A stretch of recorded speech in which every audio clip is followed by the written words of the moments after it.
I'm Kara, and welcome to Soul Inspiring Business. I believe that all of us possess unique gifts and talents that allow us to serve the world and our own growth in the highest possible way. Our lives are an expression of our thoughts, beliefs, and actions. And here, we will explore businesses, thought leaders, and topics designed to inspire, helping propel your own growth so you can live your best and most purposeful life. Welcome to Soul Inspiring Business. Welcome, Jason. We're super excited to have you on the Soul Inspiring podcast today. Thank you for having me, Kara. Yes. Well, as we just mentioned, Jason is the CEO and founder of Ready, Set, Launch, and he's come out with a new book, The Relationships to Infinity, the art and science of keeping in touch. So really, I think connection, especially right now, is something we're all craving, right? And our world has shifted and changed, and the way we keep in touch has changed. And so I'm really excited to talk to you today about all of that. And I guess just, as we get started, I guess how would you, or can you describe in your own words, your kind of journey to now? Like, what kind of prompted you to write the book? And tell me a little bit about, your story, your soul-inspired story. Sure. Well, I grew up in northern New Jersey, and I'm an oldest child. I have two younger brothers, two taller younger brothers, so that tower over me. Okay.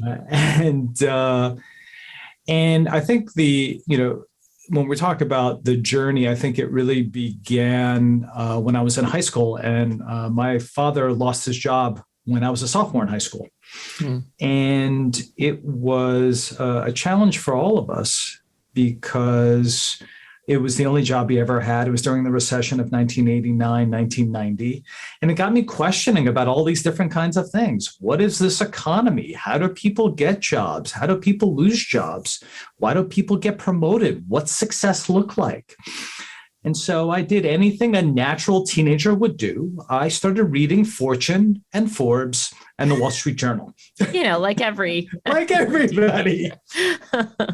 And there were all these articles about mentors, and there were these articles about networks, and I started having conversations. I was actually a babysat for families. And I started talking to them about, well, who are your mentors and what do you think about all of this?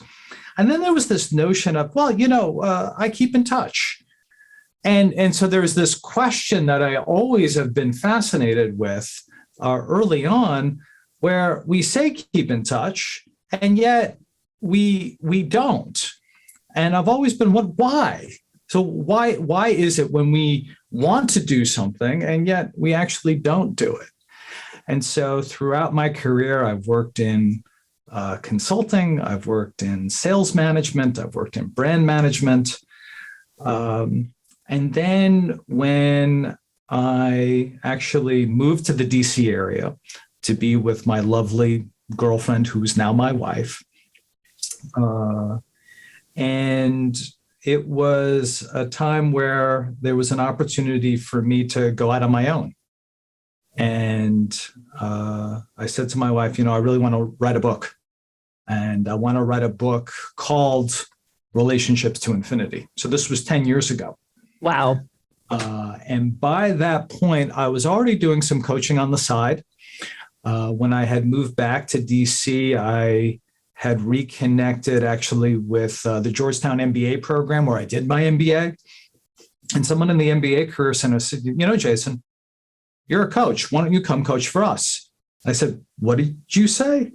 And this was back in 2008, 2009. She said, yeah, when you were in your MBA, doing your MBA, you were helping all your classmates find jobs. You're a coach. I was like, huh. And it took me a while to really internalize what she was telling me. Mm-hmm. For me, I was just doing I'm like, all right, here are some things you need to do, and people would find jobs, or here's what you need to do, and people get a promotion, or here's what you need to do, and they would land a client.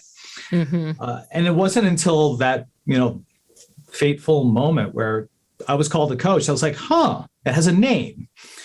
So 10 years ago, I started my business. And as you know very well, when you start a business, there's really not a lot of time to write a book. Right.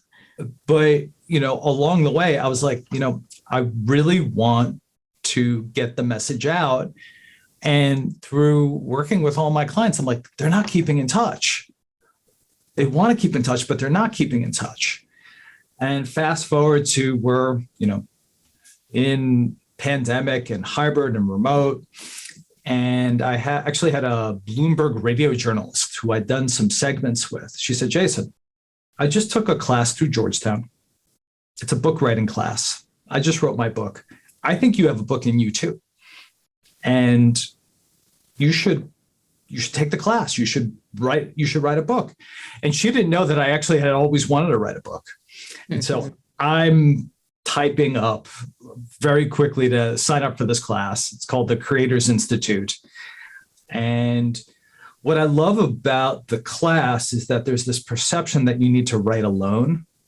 And the reality is the professor talks about community, that you should never write in solitude. You should write and share. And he often talks about books are not written, books are rewritten.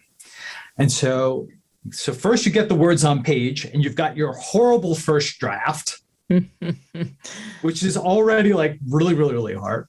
Yeah. And then you share it with other people and then they give you feedback.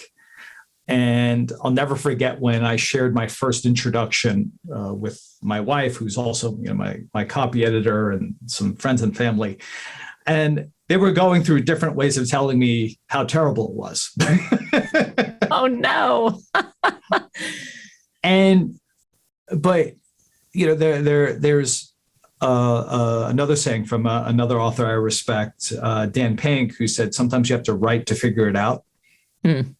So through that journey, I was able to get the book out, and I'm just really excited because I think that connection and reconnection is really important. And I also think that, especially now when we're in this remote hybrid environment, we miss people. We miss people, and it's even more challenging now to stay in touch. So that's been a little bit about my journey to now, and it feels very exciting to finally talk about something that I care deeply about. Yeah. Keeping in touch makes you feel better, and I think we all need to feel a little bit better. Yeah. And there's a lot of good professional things that happen also when you keep in touch. Well, and one of the things that I'm always just fascinated when I hear the pieces of the story that lead you to where you are now. And I really believe that we are led in a way, and we're given kind of people in our lives at different times that shape us and that move us in certain directions. So we have kind of like for you, you knew that you always wanted to write the book. It was within you. And then just through a series of these events, it's kind of like you're led through, the mentor that said, hey, like, you're a coach, like, be a coach, right? And you always kind of knew that was within you, but like, then you have people that mirror back to you, and then you decided to take action on it. And then the same thing with, always kind of knowing that book was within you, and then the right person coming along at the right time to say, hey, like, why don't you sign up for this class? You need to write a book. Not knowing that was already within you. But again, it's like when you are more clear about what it is you want, I think the right opportunities, circumstances, people come into play that push you into it. And so in that way, it's just cool to hear you and to see that play out, right? And I love what you're talking about, because it's something that I think is important, is just being able to listen, is to be able to take in what people are telling you and to be able to process that and to really hear people out. and then act. Yeah. The action is, taking that first step. I think is the hardest piece. Yeah. After someone has told you something that you've been noodling on, and you're just you're not ready, but then the moment you act and you take that step forward, it feels right. Mm-hmm. Yeah. No, and I also believe that it speaks in whispers, and then it'll get louder and louder and louder and louder. Right. So, that's a pretty direct message, though. You have a book in you. Take this class. Well, it is a very direct message. And I feel very, very lucky throughout, my practice. Other people have told me, Jason, you should write a book. Mm-hmm. And I'm like, yeah, it's called Relationship to Infinity. I've always wanted to write the book. And then the conversation would end. But this instruction was, write your book. Here's the class. Right. And it was on a silver platter.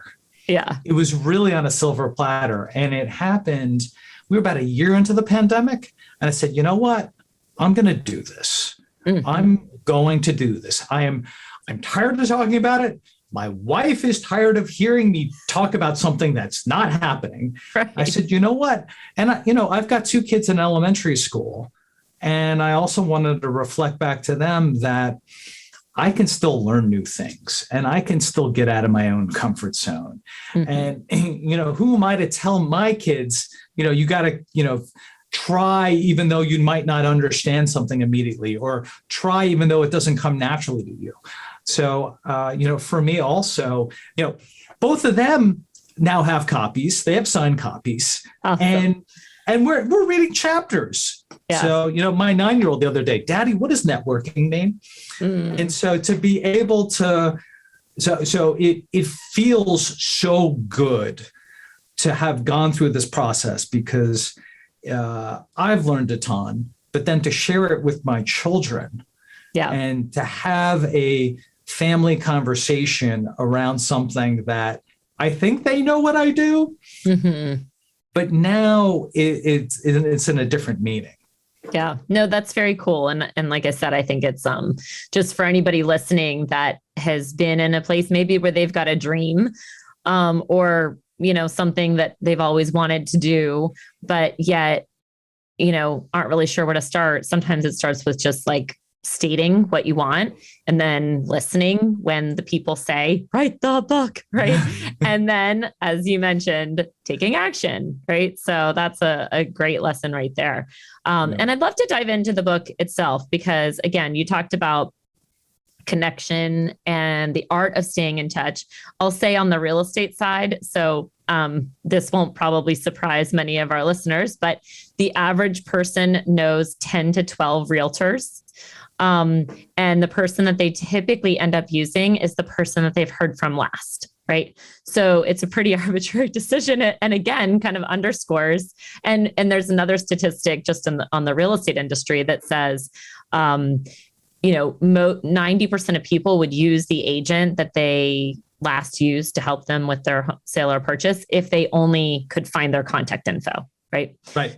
So again, the art of keeping in touch, it does a lot of things. I mean, certainly in a business and a relationship-based business, it can be the core of your business.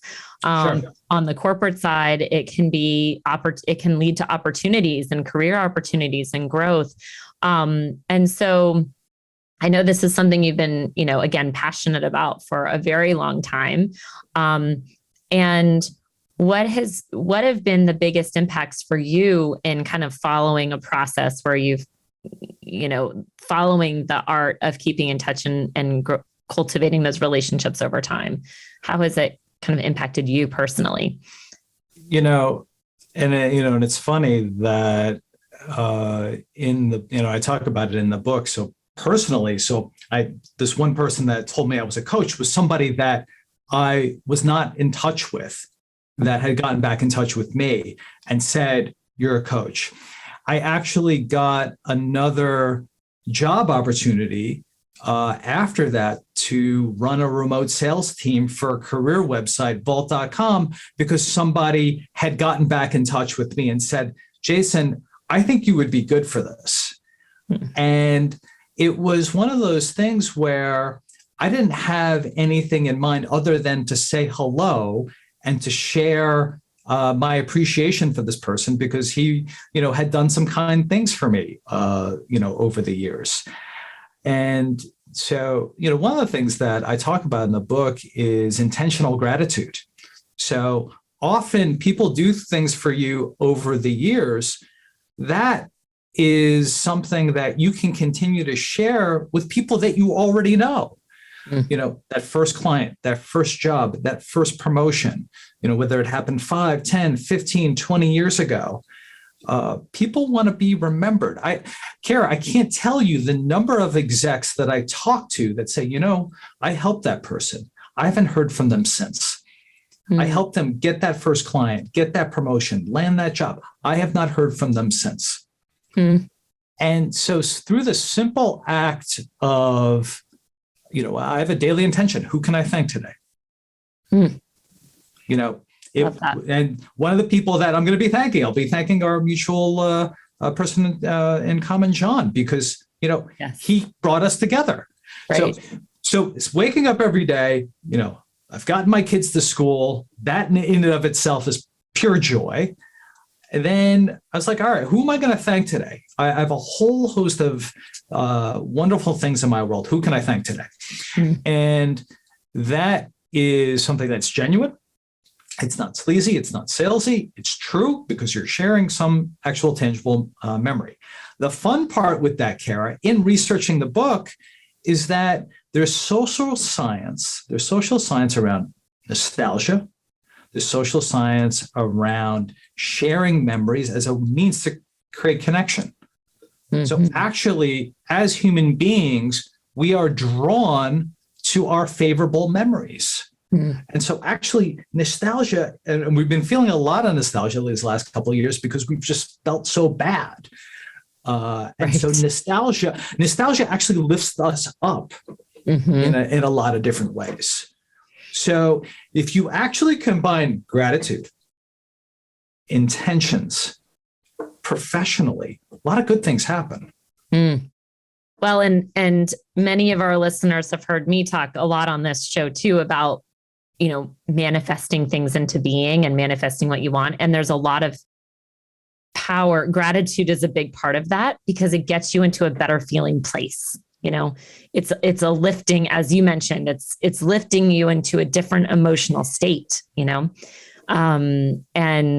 that's when kind of things can shift. Right. So you talked about every morning. So what's your kind of system, or how do you, for relationships to infinity, you talked about gratitude as a big part of your morning.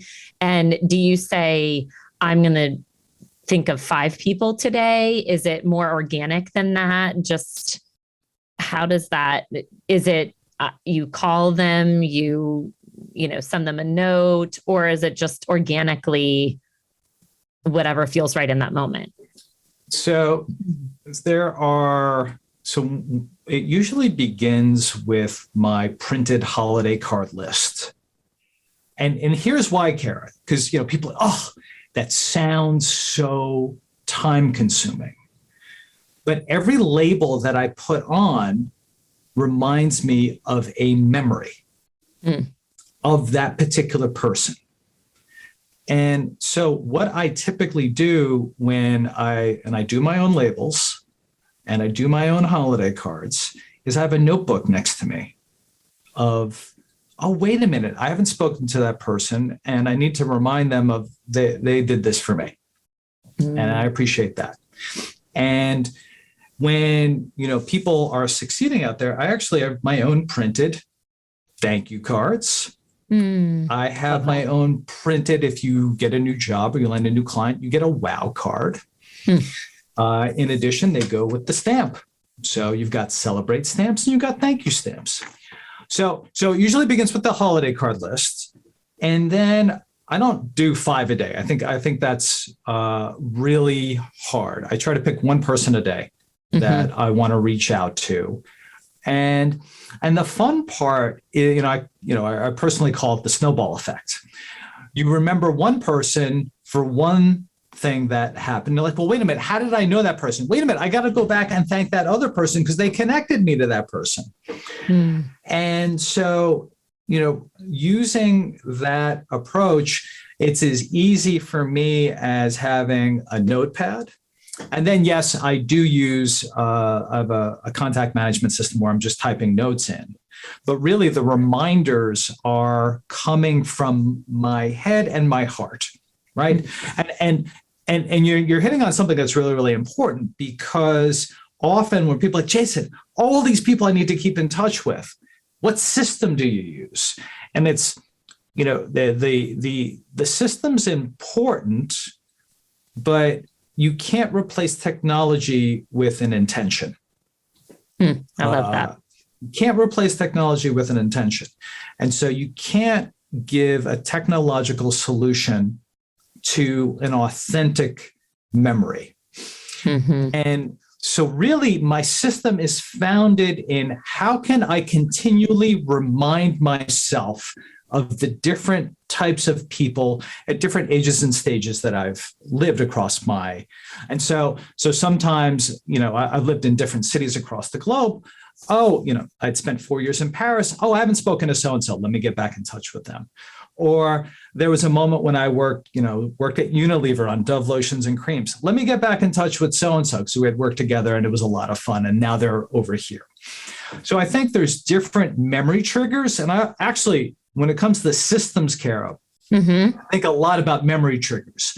What's going to trigger my memory to share it with somebody else? And it usually begins with the holiday card list, because with the holiday card list, that kicks off a whole series of dominoes for like literally 12 months until I've got my holiday card list again and go and it's back. Grown.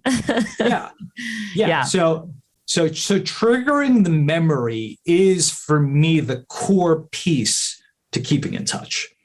And what I hear out of that too is really tapping into our intuition to guide us, right? Into who this. So I have a similar practice. It's slightly different, but I'll say, I just ask myself, who do I need to talk to today? And who needs to hear from me? And then I'll sometimes I'll jot down who I hear in my head. Like I'll just kind of get a hit on, oh yeah, I should call that person. I haven't talked to them in a while, or, and so I just follow that. It's not, right. And just follow the intuitive guidance that you're given, because that's that like mind heart connection. And it's, I believe, who we're meant to talk to that day then, Yeah, Kara, I totally love what you're talking about, because you can get the sense from when people are get back in touch with you, the underlying, like, what do they want? Or are they really just getting back in touch with you because they're happy to get back in touch with you? Right. And I think that's that dual track that people get caught up in. And so I love what you're talking about. It's like, listen, who should I talk to today? Yeah. And like I don't need anything from them. I just genuinely want to, because people can feel that too. And then the funny thing about it is, and I don't know if this happens for you, but sometimes they'll say, oh my gosh, I was just thinking about you, or you popped into my head the other day, and you're like, oh, wow, magic. Yeah. It's amazing. And it's not like you need to spend an hour and a half on the phone with somebody. Most of these conversations are just 10, 15, 20 minutes. So imagine doing that daily, and, for some people that are totally overwhelmed by it, I'm like, all right, well, just pick one person a month. If you were to start now, we're in February 2022, you'll have 11 people that you're back in touch with by the end of the year. If you just do one person a month. Right. The other thing is there's so much time. Like sometimes we think, oh, I've got to be sitting at my desk. It could be like I a lot of times will do it when I'm on the road because I've got Bluetooth. I'm being safe in my car, but I'm going to be driving. I've got dead time, so to speak, and why not? Like, that's a perfect time to call somebody, right? Yeah, I think that we're Zooming now, but I think that after 2 years of virtual and hybrid, phone calls have really come back. Mm-hmm. And actually, one of my favorite times to be spontaneous is, now that I've got my headset, I'm cooking dinner. My wife and I switch off and on every other night. So I'm cooking dinner like 3-4 times a week, right? And so there's that like 5:15 time slot where I'm starting dinner and I'm like, you know what? Let me just call so-and-so. And the great thing about that time slot is that I can still call Europe.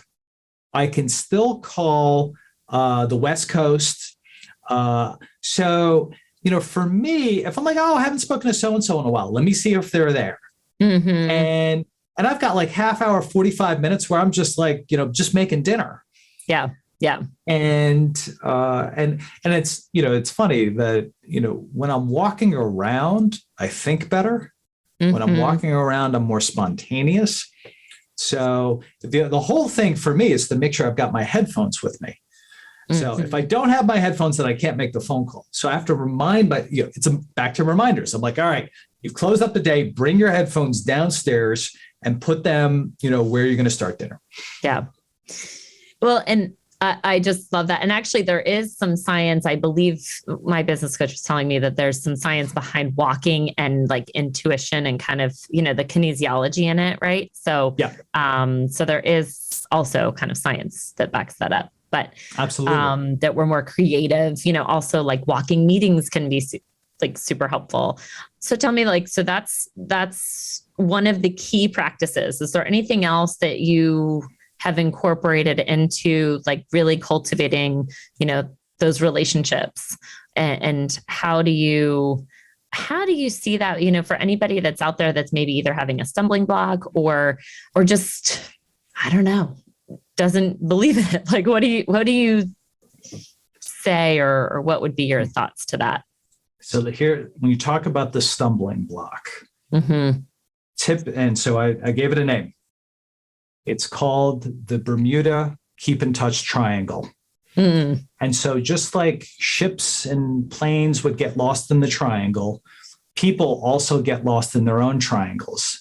And the 3 areas of the triangle that we get lost in, there are 3 natural emotions: guilt, fear, and worry. And usually what holds us back is one or all 3 of those emotions on getting back in touch with somebody. Guilt is the number one. Oh my gosh, I've lost touch with this person. It's been 3, 5, 10, however many years. It's my fault. People blame themselves. Fear, this is not going to work out. I don't know, this, and worrying like, well, what if, something bad happens or whatever. And so often people get trapped in this triangle and just never happens. And so one of the things that I do with my clients is like, all right, well, let's write down the most likely scenario. Let's, you move from the amygdala where you're running away from bears to the logical. All right, you want to contact this person. What's the most likely scenario? And, journal for about 10 or 15 minutes. Mm-hmm. And then it seems less daunting. And that's the research I was doing within the mental health community. And talking with psychiatrists. And they gave me a whole host of insights into these emotions, natural emotions that come up, which impede us from acting on things. Yeah. So that's one thing that I've noticed in my clients in the last 10 years. So mm-hmm. It's like, all right, you've got a triangle. Let's break out of the triangle. Let's start acting. Yeah. And if you're somebody though, that maybe you are looking at a career change, and so maybe there's some guilt around, well, I'm just getting back in touch with these people because I am needing a job change or I am needing help. How do you marry the, not wanting to feel desperate for their help, but also needing help and, all that. So, and I hear you on that. And there's actually a chapter around this notion of asking for help. Mm-hmm. And I interviewed execs. I said, all right, can you tell me or talk about people that have reached out to you for help? And one of the execs, he talked about your person, your character, your ethics. And he said very bluntly, it could be 15 years that we haven't spoken. But if I remember you as a good and honest person, I'll help you. And so then it becomes a function of, well, how do I ask? And often I just have my clients make the ask. Yes, we've been out of touch. However, I wanted to get back in touch because I remember you as helpful at a point in my career. So getting back to memory, and then saying, I have an ask. I could use your help. And there's no bait and switch. There is just a direct, I could use your help. And, you'd be surprised. The people will respond to your request for help. It may not be immediately. You might have to follow up, but just be honest. It's okay. Yeah. So that's and I think that, again, just even speaking back to the whole theme, even in the beginning, it's like ask and it will be given, right? Like ask and then be open for the answers, the guidance to come. There is so many of us just don't ask for help from somebody for what we want, because we just feel like we're not worthy to ask. Right. And so, but that's all in us and what we need to kind of clear for ourselves and know that if you've had it, and I love that you said, bring the memory into it, bring the nostalgia. You're not asking, you're asking this from somebody that you obviously had a relationship with at some point that was memorable and meaningful to you. And you probably shouldn't be asking the people that you really didn't have a good relationship with, because, but, there is power in that memory, and, people genuinely are good and want to help, especially if they remember you, as you said, as somebody that they were connected to. And there's research to back this up. So I have a chapter on network theory. So all the concepts that we talk about, networks, networking. So there's a whole body of research on networks that goes back to the 1960s. And one of the theories that actually came out recently, it was about 10 or 15 years ago, you had a group of professors that took a group of executive MBAs and said, all right, you have a business problem.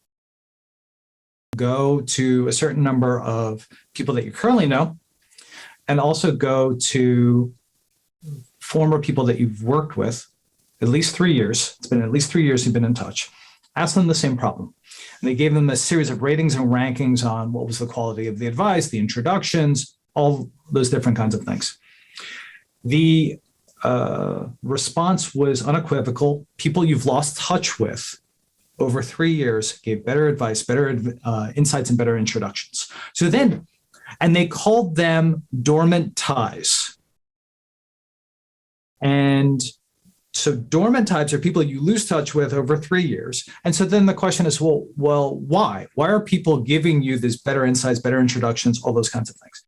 And what the researchers found was these people went on to have new experiences, learn new things, build new networks, have new perspectives. And so we can draw on this research and network theory to actually, and the way I think about it is people you've lost touch with can help you become smarter, can help you learn more. So it's very empowering to get back in touch with these people and talk about what you're working on, what they're working on, because you can learn something. I'm like in my head thinking of people that I've lost touch with that I should be back in touch with, like people from my first job at NV Homes and, all these Sure. people I've just lost touch with in the past that I'm sure it'd be fascinating to understand where they are now. So not only will it make you feel better, the business case for getting back in touch is clear. Mm-hmm. It is unequivocally clear that doing these types of things will help you in your profession. And I talk about this all the time, that career management, business development is a team sport. You should never do this individually. And so creating those connections and reconnections with people you already know is a wonderful use of your time. Yeah. And so how do you see, and I love this, like I said, you're inspiring me to pick up the phone after this. Awesome.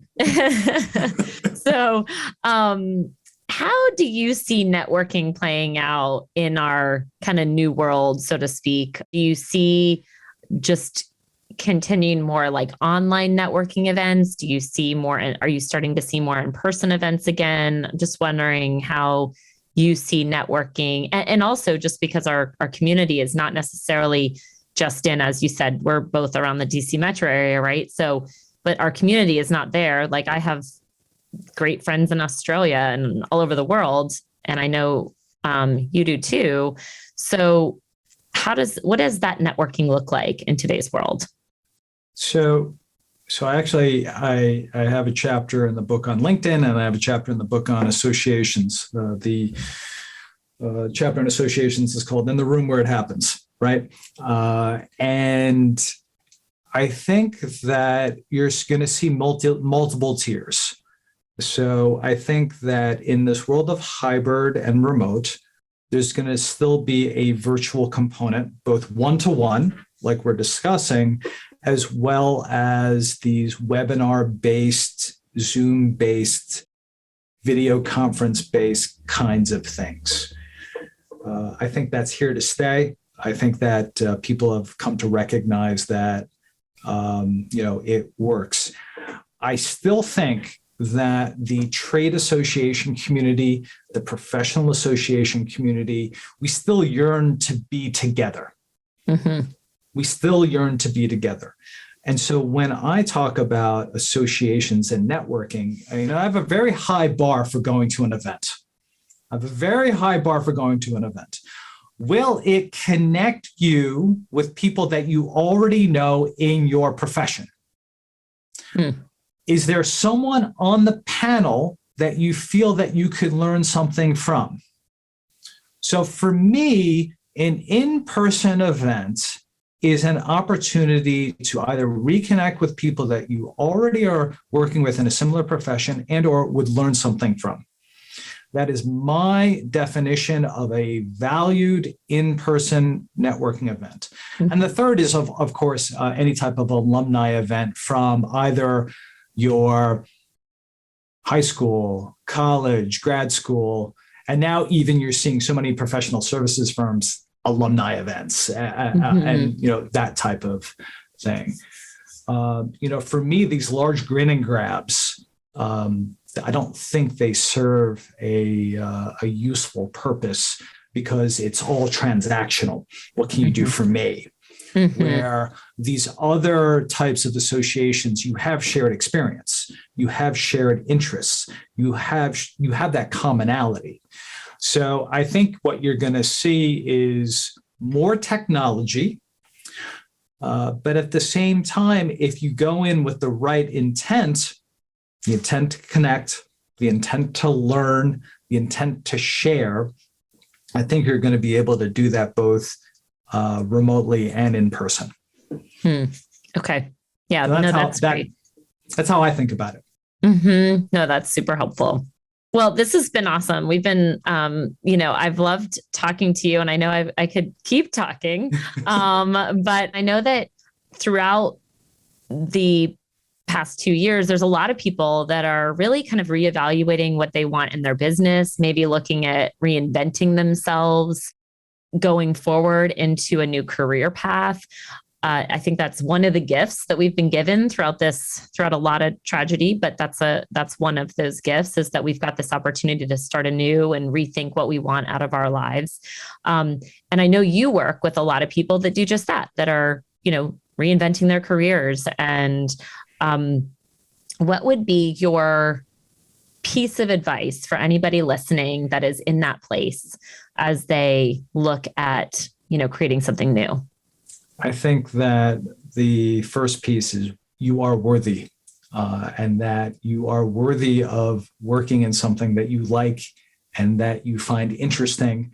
And secondly, you do have talents and skills and abilities. Too often we underestimate our own gifts because they come easy to us. And because they come easy to us, we undervalue them. So your gifts are things that you're good at, that bring you energy. And the third piece is share your ideas. Share your ideas. Test out your ideas. And that goes back to asking for help. Share your ideas. I've been thinking about this. I'd love to get your input, your advice. I value that because of all these positive things that we've had over the years. And if you do those three things, that allows for you to express more of yourself in your career, in your business, whatever that looks like. That's so good. And I think that's a great way to leave this conversation, because, again, in this podcast, I talk all the time about we're all blessed with unique gifts to use in the world. And it's just up to us to figure out what those are. And it doesn't have to be too hard. We make it too complicated. But like you said, sometimes you undervalue the gift that you are. And I think that as the book is an incredible resource for relationships to infinity, the art and science of keeping in touch, if you are maybe looking for or trying to think through what are the things that I really am good at, what better way than to get back in touch with some of the people that mentored you, that have loved you, or, cared for you in some way through the years, and can probably mirror back to you some of those things that maybe you're having trouble seeing yourself. So that is just awesome. So thank you so much again for this conversation. Really appreciate it. Thank you so much. And if anybody wants to learn more about you, they want to find more information about the book, where would be the best place to connect with you? So they can go to my website, which is readysetlaunch.net. My email is jason@readysetlaunch.net. And certainly they can find Relationships to Infinity on Amazon or wherever books are sold online. Awesome. And then if they want to coach with you, are you taking on new coaching clients right now as well? Yes. So I'm taking on new coaching clients. I'm happy to have those conversations. Awesome. Well, thanks again. This has been great. Thank you, Kara. And keep in touch. I love it. Loved being here with you today and would love to connect with you more over on Instagram. My handle is linked to the show notes, or you can just type in @Chaffin Donofrio. And I have something special for you as a free gift, my Dynamic Life Journal. This special book has the power to really help you live a soul-inspired life. Go to freegiftfromkara.com. Easy to remember, freegiftfromkara.com. Until next time, beautiful people, sending all my love.